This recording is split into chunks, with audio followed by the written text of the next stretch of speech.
Hi, I'm Mark from eReplacementParts.com. In this video, I'm going to show you how to replace the push button on a Weed Eater RTE113C string trimmer. Now I'll remove the spool. You just simply pull straight out of the trimmer.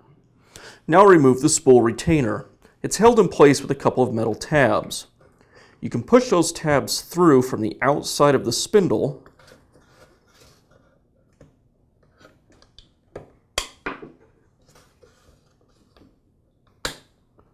and then pull the retainer out of the spindle. Now I can remove the return spring.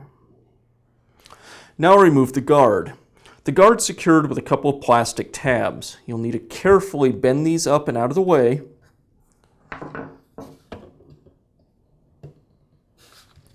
And then the guard rotates off of the housing.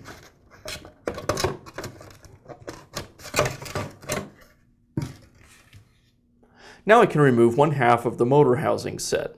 It's secured with 6 screws.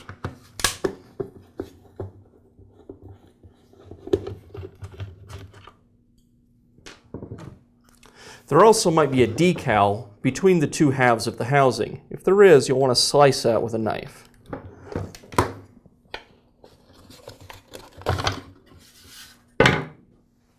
Now I can remove the push button. Now I'll replace the push button. Now I can go ahead and replace the other half of the motor housing assembly.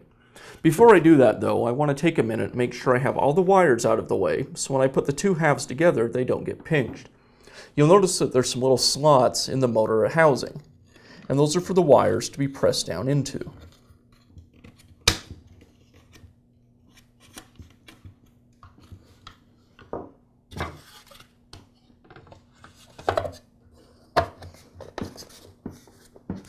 And then I'll secure the housing with the screws.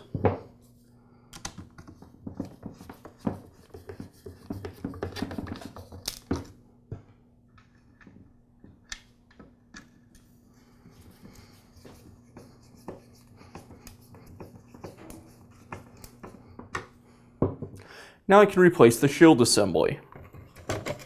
I slide it over the spool and then line up the slots and tabs on the trimmer. Then it just twists into place.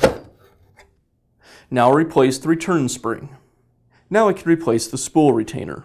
I'll slide it into the shaft, then use a pair of pliers to squeeze the two metal tabs together.